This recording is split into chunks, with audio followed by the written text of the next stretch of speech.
أشهد أن محمدا رسول الله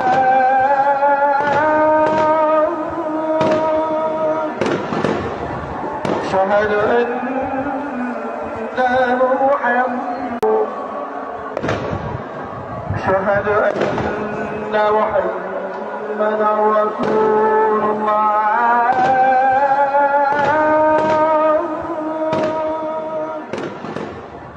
أشهد أن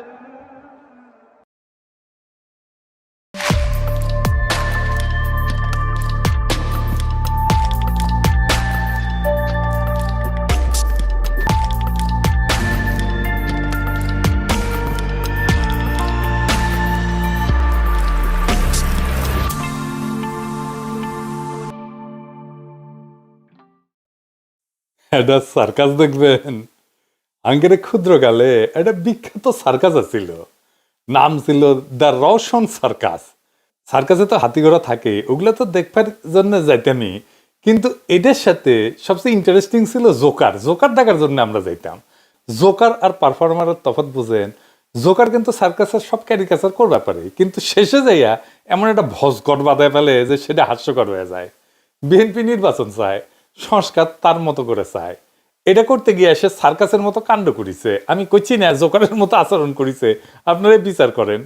সিলেটে বিএনপির একটা সভা করেছেন ওনারা, সেটি মির্জা আব্বাস আবার কইছে সরকার নির্বাচন এড়ায় যাওয়ার ষড়যন্ত্র করিচ্ছে।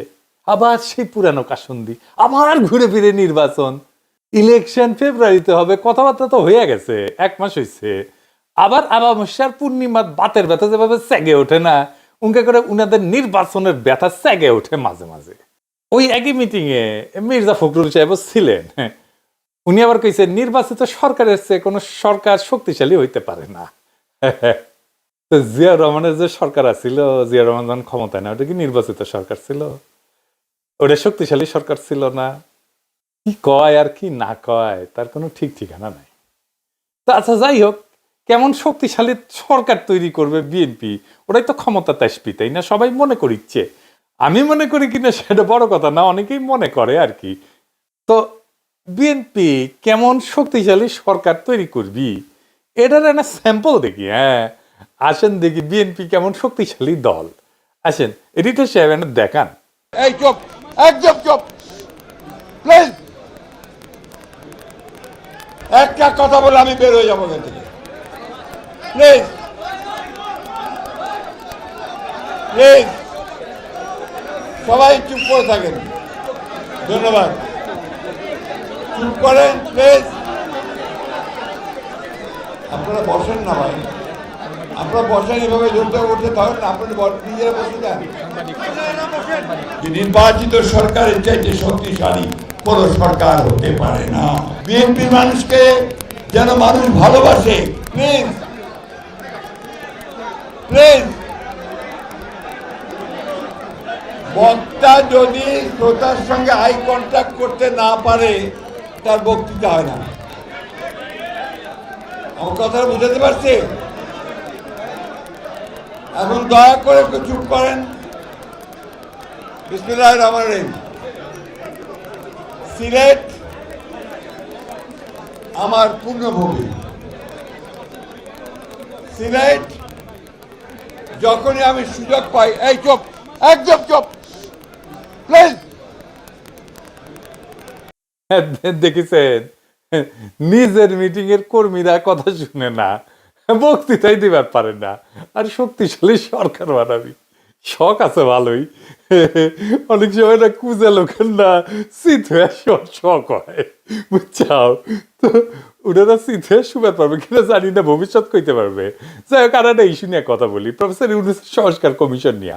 আমি ইচ্ছা করে এগুলো নিয়ে কথা কই নাই, কারণ আগে দেখি তারা কি অশ্বডিম্ব প্রসব করে, তারপর কমু এটা ভাবিছিলাম। তো ডিম্ব তো প্রসব করা শেষ, তো এখন কওয়া যায়, তাই না? প্রফেসর ইউনূসের সরকার তো সংস্কার করার জন্য টাইম চায়। তো প্রফেসর ইউনূস স্যার যাকে দায়িত্ব দিচ্ছেন সংস্কার করার জন্য, তারা কেমন রাষ্ট্র বুঝিছেন না একটু দেখি। স্যাম্পল দেখবো একটা, আজকে এটা দেখবো আর কি, বেশি না, বেশি দিলে হার্টফল করতে পারে। আসেন আল্লাহর নামে শুরু করি। তো প্রফেসর ইউনূস স্যার তো অনেক সংস্কার কমিশন করেছিলেন, আমরা স্যার দেখলাম। আমি প্রথম দিকে অনেকগুলো ভিডিও করেছিলাম এই নিয়ে, যে আসলে সংস্কার কোন লক্ষ্যে পরিচালিত করতে হবে, কোথায় কোথায় কি সংস্কার করা যায়, এগুলো নিয়ে করেছিলাম। তো ওগুলো আবার কেউ দেখে না। তো ওই যে মানে সুশীল হইলে একটু বেশি লেখাপড়া শিখলে না আমার ভিডিও আবার দেখে না, বুঝছাও। তো যাই হোক, ওদের তো দেখে নাই আর কি। অনেক বড় বড় রিপোর্ট দেখলাম জমা দিছে সবাই। তো এ পুরা কষ্ট করলে পানি পড়ে যাবে স্যার, আমি আগে কয়ে দিলাম। হ্যাঁ, কারণ কেন সংস্কার করে আমরা কি হাতি ঘোড়া করবো, কি অর্জন করতে চাই, এই ধারণাটা পরিষ্কার ছিল না কারো কাছে, যাদের দিয়ে করেছেন আর কি সংস্কার কমিশন। তো আমি এভাবে কথা বলতে চাই না, বললেই যে বলবেন যে বলছে, কইবে হ আপনি সব জানতা যাই না বসে আছেন। আমি সব জানি না, সব জানতা খোদাতালা। তো কেউ কখনো নিজেকে সব জানতা বলে দাবি করে না, কিন্তু আমি যে কথাগুলো বলি সেগুলো তো খণ্ডাইতে হবে, তাই না? খণ্ডাইবেন না, আমলেও নেবেন না, তাইলে তো হবে না স্যার। নারী কমিশন কি কাম করিছে সেটা পাবলিক দেখিছে না স্যার? আপনারা দেখেন নাই বলেন নারী কমিশন কি কাম করিছে? তো এই যে কমিশনগুলা, এরা যে কি বুঝে আর কি প্রডিউস করে সেটা তো আপনারা দেখিছেন। তাই আসেন আজকে আলাপ করি নির্বাচন কমিশন, সংস্কার কমিশনের আলাপ নিয়া। হ্যাঁ, ভাইবেন না অন্যরা ছাড় পাবেন। হ্যাঁ, ছাড়বো না কাউরে। হ্যাঁ, আমি যখন ধরি কচ্ছপের মতো কামড় দিয়া ধরি, বুঝাও। বাঙ্গো লিটারা জায়গাটা ভালসুন, এটা বুঝবার পারবেন আজকে। এইগুলো কিছুই বুঝে না, কিন্তু ভাবেই আম্বিয়া বিশাল বড় বড় রিপোর্ট দিছে, বুঝছাও। হ্যাঁ, তো যেন আমরা কই সবাই মিলে যে যা তুই পারু, তুই লারু, তোর নানির নাম জহরা, তাই তোর তো মহড়া। হ্যাঁ, এই যে নির্বাচন কমিশন সংস্কারের সুপারিশ দিছে না। হ্যাঁ, স্যার আপনি কই, আপনি তো নিয়োগ দিছিলেন সবাই রে, কোথাও লিখিছে যে সুপারিশ কেন করিচ্ছে? এই সুপারিশের দরকার হইল কেন? এই সুপারিশ বাস্তবায়িত হইলে কি হাতি ঘোড়া বজরা পানসি হবে, আর না হইলে কি ক্ষতি হবে? কইছে কয় নাই। তো সুপারিশ কেমনে লেখা লাগে সেটাই তো বুঝে না ওরা স্যার। কাগরে দিছেন এটা? দেখেন, এটা ফর্মুলা দিছে, ফর্মুলা দিছে যে দলের প্রধান আর প্রধানমন্ত্রী আলাদা মানুষ হবে, মানে রাষ্ট্রের নির্বাহী আর দলের প্রধান আলাদা হবে। কেন হবে? কোনো ব্যাখ্যা নাই। কিন্তু তাতে কি হবে? কোনো হবে না। আর এটা সোভিয়েত ইউনিয়ন হবে, রাষ্ট্রের প্রধান হিসেবে একজন কাঠের পুতুলকে বসাবে, আর দলের প্রধান থাকবে দলের প্রধান। এ স্ট্যালিন না, এটা করতে পারে। সোভিয়েত ইউনিয়নের প্রেসিডেন্ট কিন্তু স্ট্যালিনের সময় অন্য কেউ ছিল, ওই স্ট্যালিন কালে প্রেসিডেন্ট ছিল না, এটা জানেন? স্ট্যালিন ছিল পার্টি প্রধান, আর অন্য কেউ ছিল প্রেসিডেন্ট। ঠিক যেমন এই কমিশন প্রস্তাব করেছে, বুঝছাও। স্ট্যালিন ওইরকম কাঠের পুতুল একজনকে প্রেসিডেন্ট বানাইতো, তারে কেউ চিনত না, কেউ পাত্তাও দিত না, বুঝতো না। আর নিজে থাকতো জেনারেল সেক্রেটারি, পার্টির জেনারেল সেক্রেটারি। এই যে মিকাইল কালিনিন, উই ছিল প্রেসিডেন্ট 1919 সাল থেকে 1946 সাল পর্যন্ত প্রেসিডেন্ট ছিল, বুঝছাও। আসলে ওই অর্থে প্রেসিডেন্ট বলা যায় না, কিন্তু প্রেসিডেন্টের সমতুল্য পদ আর কি। যাই হোক, যেটা আমরা অন্য দেশে প্রেসিডেন্ট বলি আর কি। তারপরে নিকোলাই সোভারনিক, ওই ছিল 1946 থেকে 1953 পর্যন্ত, মানে স্ট্যালিনের মৃত্যুর আগ পর্যন্ত ওই ছিল আনুষ্ঠানিক রাষ্ট্রপ্রধান। তো স্ট্যালিনের মতো স্বৈরাচারের উত্থান কি ঠেকাতে পারছে সোভিয়েত ইউনিয়ন? এটা কইরা এই সিস্টেমই তো ছিল, পার্টি প্রধান আর রাষ্ট্রপ্রধান আলাদা থাকবে, এটাই তো সিস্টেম ছিল। তো এই হইতেছে ওদের ইতিহাস, ওটা জানেও না ইতিহাসে কি হয়েছে, কোন দেশে কি হয়েছে। এরা নাকি ব্যালেন্স অফ পাওয়ার আনবি। হ্যাঁ, এটা আধুনিক রাষ্ট্র চলে তিনটা বড় খুঁটির উপরে, বুঝছাও। এটা হচ্ছে এক্সিকিউটিভ। এক্সিকিউটিভ মানে হচ্ছে ইংরেজি যেহেতু কইছে তাহলে ঠিকই কইছে না। এক্সিকিউটিভ মানে হচ্ছে যারা দেশ চালায়, মানে সরকার। লেজিসলেটিভ মানে যারা আইন বানায়, মানে সংসদ। আর জুডিশিয়ারি মানে যারা বিচার করে, মানে আদালত।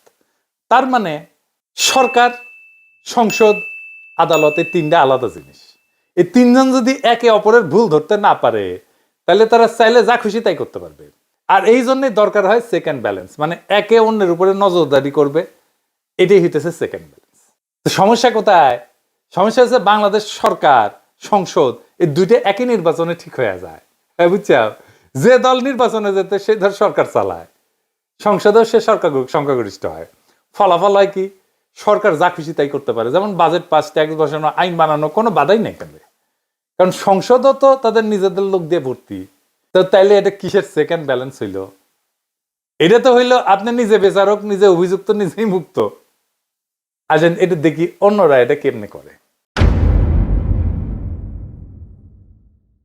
আসেন, আমি যেটি থাকি ফ্রান্সের, এই ফ্রান্সের একটা এক্সাম্পল দিই। ফ্রান্সের প্রেসিডেন্ট ছিল চার্লস দ্য গল। 1958 সালে নতুন সংবিধান করলেন। উনি বললেন রাষ্ট্রপতি আলাদাভাবে নির্বাচিত হবে, সংসদ সদস্য আলাদা নির্বাচিত হবে, দুইজনের ক্ষমতা আলাদা, হিসাবও আলাদা। ফলে একে অন্যকে সেকেন্ড ব্যালেন্স করতে পারে, কেউ কাউকে পুরোপুরি নিয়ন্ত্রণ করতে পারে না। ফ্রান্সের আগের সিস্টেম করলে আমাদের মতো ছিল, বুঝছাও, কেমন কাম করতো না, ডিসফাংশনাল ছিল, এটা দল সবকিছু কন্ট্রোল করে ফেলতো আর দেশ অচল হয়ে যেত। চার্লস দ্য গল সেটা ভেঙে দিছিলেন। আমেরিকার এক্সাম্পল দেখেন, প্রেসিডেন্ট আলাদা নির্বাচিত হয়, সংসদের 2 কক্ষ, সিনেট আর হাউস, তাও আলাদা ভোটে। এমনকি প্রেসিডেন্টের মেয়াদের মাঝামাঝি সংসদের নির্বাচন হয়, বুঝছাও।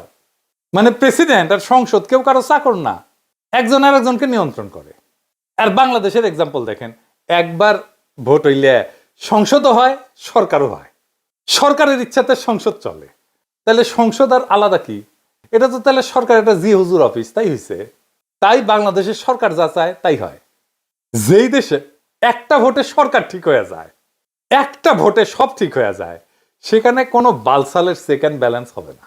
এগুলো বুয়া কথা, বুঝেই না কেমনে সেকেন্ড ব্যালেন্স করতে হবে। এরা একটা আইডিয়া দিছে, উচ্চ কক্ষ। এটা বিএনপিও করে চায়। বিএনপির 31 দফা স্পষ্ট লেখা আছে, উচ্চ কক্ষতে থাকবে এলিটেরা, মানে সাংবাদিক থাকবে, সাহিত্যিক থাকবে, ডাক্তার থাকবে, ইঞ্জিনিয়ার থাকবে, প্রফেসর থাকবে এরা। তো এটা ইংল্যান্ডে আছে, তারেক রহমান দেখিছে, এটা ইংল্যান্ডে উনি থাকেন, তাই এটা আনাই লিখবি। দেখবেন আছে প্রস্তাবে ইংল্যান্ডের NHS এর মতো করে স্বাস্থ্য ব্যবস্থা করবি ওরা। তো দেখিছে এটা করাই লিখবি। হ্যাঁ, বুঝছাও, টিনেজের পোলাপাট আছে না, ওরা ডাক্তার দেখলে কয় এটা মুই হোম, ইঞ্জিনিয়ার দেখলে কয় এটাও মুই হোম, আর সিনেমার নায়ক দেখলে কয় এটা মুখ হবাই হবে। তা বিএনপি যেটা দেখিছে সেটা তাকে হবাই হবে, বুঝছাও। আসেন আমরা দেখি উচ্চ কক্ষ কেমন, ভালসুনের মতো একটা বালসাল আইডিয়া দেখি। আসেন, এই আইডিয়া বাংলাদেশে সবার প্রথমে দেয়, জাসরে দেয় সিরাজুল আলম খান। সিরাজুল আলম খান আমার আগের এপিসোডে দেখেছেন, চিত্তরঞ্জন সুতার, রয় রেজেন ওর শিষ্য ছিল। এরপরে জাসদ এটা পূর্ণ উদ্যমে প্রচার করতে থাকে। এরপর আর এক জাসদ ভারতীয় দালাল আসম রব বিভিন্ন টক শোতে তাদের এই আইডিয়া প্রচার করতে থাকে। আপনারা দেখেছেন 2011 থেকে 16 সালের মধ্যে ওই টিএসসি থেকে সাঙ্গারপুল যাওয়ার সময় রাস্তার পাশের দেয়ালে জাসদের এই উচ্চ কক্ষের বিশিষ্ট সংসদের দাবিতে গ্রাফিতি আকারে লেখা থাকতো। আর বিএনপি কিনা সেই ইন্ডিয়ান দালাল জাসদের প্রোগ্রামকে নিজেদের পলিটিক্যাল ম্যানিফেস্টোতে ঢুকাইলেও। কেন ঢুকাইলেও কোনো ব্যাখ্যা নাই। এইসব হইতেছে কিয়ামতের আলামত, বুঝছাও। ভারতীয় মার্কামারা দালাল সিরাজুল আলম খানের কোন প্রস্তাবকে তো দেখা মাত্র ডাস্টবিনে ছুঁড়ে ফেলা উচিত, অথবা টয়লেটে ফেলে ফ্ল্যাশ করে দেওয়া উচিত। এটা ঠিক। উচ্চ কক্ষ পৃথিবীর বিভিন্ন দেশে প্রচলিত আছে। আমেরিকায় আছে, গ্রেট ব্রিটেন আছে, রাশিয়ায় আছে, জার্মানিতে আছে, পাকিস্তানে আছে, আর ভারত মাথায় আছে।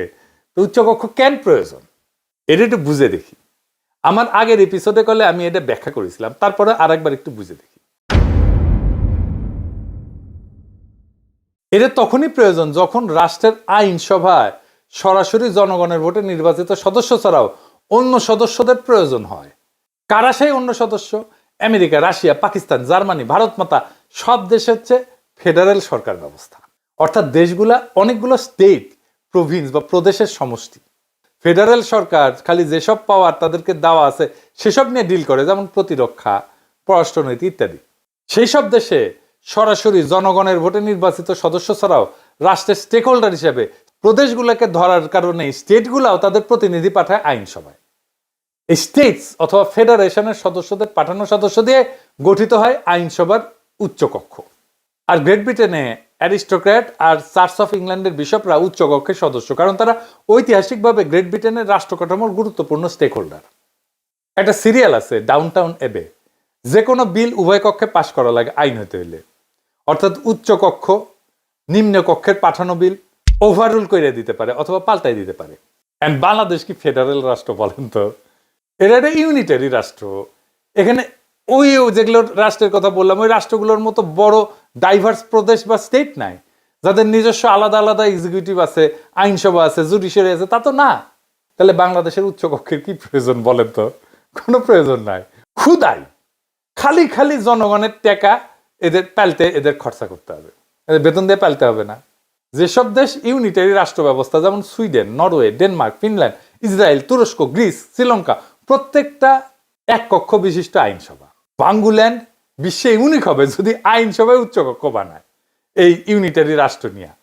খালি জাপানে একটা ইউনিটারি রাষ্ট্রের 2টা কক্ষ আছে, কারণ জাপান একটা কনস্টিটিউশনাল মনার্কি। কিন্তু সেখানে 1869 সালে জাপানের সম্রাট মেইজির নেতৃত্বে সামুরাইদের বিরুদ্ধে মেইজি বিপ্লব হওয়ার পরে জাপানের সম্রাট গ্রেট ব্রিটেনের মতন করে একটা অ্যারিস্টোক্রেসি তৈরি করে যারা উচ্চকক্ষের সদস্য হইতো।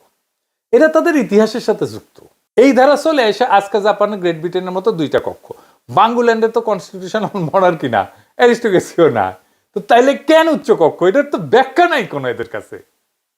সুইডেন, ডেনমার্ক, নরওয়ে এই সমস্ত দেশ কনস্টিটিউশনাল মনার্কি হওয়া সত্ত্বেও খালি অ্যারিস্টোক্রেটদের দিয়ে কোনো উচ্চকক্ষ বানায় তাদের এম্পাওয়ার করে নাই। তাহলে এখন বাংলাদেশে প্রস্তাবিত উচ্চকক্ষের সদস্য কারা হবে আর তারা কাদের প্রতিনিধিত্ব করবে? জনগণের সরাসরি ভোটে নির্বাচিত সদস্যরা তো জনগণের প্রতিনিধি হিসেবে আইনসভার নিম্ন কক্ষে থাকতেছিনি। আমরা বাংলাদেশের বৃহত্তম রাজনৈতিক দল বিএনপির 31 দফা বিশ্লেষণ করে দেখি, এখানে 6 নম্বর দফায় বলা আছে উচ্চকক্ষ বলতে তারা কি বুঝে আর তাদের সদস্যরা কাদের প্রতিনিধি। আসেন এটা একটু দেখি। বিএনপির 31 দফাতে স্পষ্ট লেখা আছে তারা উচ্চকক্ষে সমাজের এলিট সুশীল শ্রেণীকে বসাবে, প্রফেসরকে বসাবে, শিক্ষাবিদকে বসাবে, বিজ্ঞানীকে বসাবে, সাংবাদিককে বসাবে, সমাজ বিজ্ঞানীকে বসাবে, ইত্যাদি ইত্যাদি ইত্যাদি ইত্যাদি ইত্যাদি। তারা বুঝাতে চাইছে যে আমরা আম জনতা হচ্ছে চাষা ভুষা, মাথায় কিছু নাই, আমরা কিছু বুঝি না। এইসব এলিট সুশীলরাই হচ্ছে রাষ্ট্রের বিবেক, তাদের মাথায় বুদ্ধি আছে, তাদের ধন বড়, তাদের নলেজ বড়, তারা যা বলবে যা বুঝবে আমাদের চাষা ভুষাদের সেটাই মেনে নিতে হবে। এইসব সুশীলরা আমাদের চাষাদের পাশ করা বিল ওভারঅল করে দেবে, নিজেদের ইচ্ছে মতো সুশীল প্রগতিশীল ধারা যোগ করে আইন বানাইতে পারবে। আমরা এখানে যাতে আমাদের প্রতিনিধি পাঠায় যে আইন বানাবো সেটারে সুইরা ফেলে দিতে পারবে। এইটা দিয়ে আর বোঝানো হয়েছে আওয়ামী লীগ আমজনতার সরকার ছিল, কিন্তু আমজনতার সরকার থেকে ফ্যাসিস্ট হয়ে গেছে। এর উপরে যদি আওয়ামী সুশীল থাকতো তাহলে ওদেরকে লাইনে আনবার পারতো। কিন্তু আওয়ামী ফ্যাসিবাদ কে প্রতিষ্ঠা করছে? আওয়ামী সুশীলরাই প্রতিষ্ঠা করছে। আওয়ামী লীগের নর্মাল কর্মী সমর্থক যতটা উগ্র, আওয়ামী লীগ সুশীলরা তার চেয়ে শতগুণে উগ্র। মতি মাহফুজ, জাফর ইকবাল, শাহরিয়ার কবির, সুলতানা কামাল, মুনতাসির মামুন, অমি পিয়াল, নিজুম মজুমদার, মুন্নি শাহ, সন্তোষ শর্মা, যত নাম আছে সব কয়টা ভয়ঙ্কর লেভেলের উগ্র চেতনাজীবী। আর এই সমস্ত আওয়ামী সুশীলেরা না থাকলে আওয়ামী লীগ কখনোই এত উগ্রতার দিকে যাইতো না। এরাই আওয়ামী ফাঁসিবাদের বয়ান তৈরি করেছে এবং এর ভিত্তি তৈরি করেছে। বিএনপি এখন মনে করে যে তাদের সুশীলরা আওয়ামী সুশীলদের চাইতে ভালো হবে, অথবা যেসব সুশীল এখন আওয়ামী লীগ থেকে বিএনপিতে যোগ দেবে তারা আমাদের চাষা ভুষাদের চেয়ে সুপিরিয়র ইন্টেলেকচুয়াল ক্যাপাসিটির অধিকারী হবে। দেখিচ্ছি তো বিএনপির ইন্টেলেকচুয়াল ক্যাপাসিটি দেখিচ্ছি আমরা, বুঝছাও? এক এক করে ধৈর্য দেখাই দেবো যে কে কি মাল, বুঝছাও? আমরা আম জনতা এটা কখনো মেনে নেব না, কখনো আপনারা মানবেন না, উচ্চকক্ষ মানবেন না, সুশীলদের সুতিয়াগিরি মানবেন না, ওদেরকে দিয়ে উচ্চকক্ষ বানাইতে দিবেন না। বর্ষা বিপ্লব শুধু হাসিনার পতনের ডাক ছিল না, ছিল রাষ্ট্রের এই বেহায়া কাঠামো ভাঙার শপথ, ছিল এই সুশীল এলিটদের সুতিয়াপনা ধ্বংস করে দেওয়ার শপথ। আর এখন বিএনপি সেই ভাঙা কাঠামোর নতুন রং তুলি দিয়া উচ্চকক্ষ বানাবে, সুশীল এলিট বসাবে, প্রফেসর, সাংবাদিক, টকশো রত্নরা আইন বানাবে। মানে আম জনতার ভোটে আসা প্রতিনিধি থাকবে নিচে, জ্ঞানের জাহাজারা থাকবে উপরে। এটাই নাকি গণতন্ত্র। হ্যাঁ, দলের প্রধান আর রাষ্ট্রপ্রধান আলাদা করে তো তারেক রহমান আসুক আর যেই আসুক, আমরা কি তৈরি করবো আর একটা গরিবের স্টালিন? নিজে থাকবে দলে আর সরকারের মাথায় বসাবে একখান কাঠের পুতুল।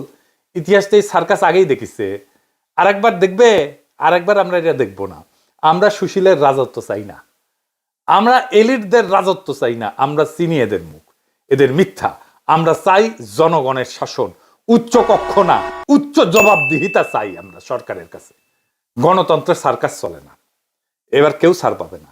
এই বিপ্লব এলিটদের বিরুদ্ধে, এই বিপ্লব রাষ্ট্রের মালিকানা ফেরানোর জন্য কাগজের সংস্কার না, ভালসুনের প্রস্তাব না। আমরা চাই জনগণের রাষ্ট্র, সে যেন বুঝে আমি প্রজা না, আমি দাস না, আমি রাষ্ট্রের মালিক। সেই শক্তি, যেই সংস্কার জনগণকে দিতে পারবে সেটাই আসল সংস্কার। আজ সেই সংস্কার করার সুযোগ ছিল, হেলায় হারাইলাম। তবে আজ না পারি, এক সময় না এক সময় আমরা সেটা অবশ্যই করব। সেই দিন হবে জনগণের প্রকৃত মুক্তি, প্রকৃত বিজয়। সেই লড়াইয়ের পথ থেকে কখনো সইরেন না। আমরা সেই বিজয় আবার ছিনায় আনবো, একদিন না হয় একদিন, ইনশাল্লাহ। ইনকিলাব জিন্দাবাদ।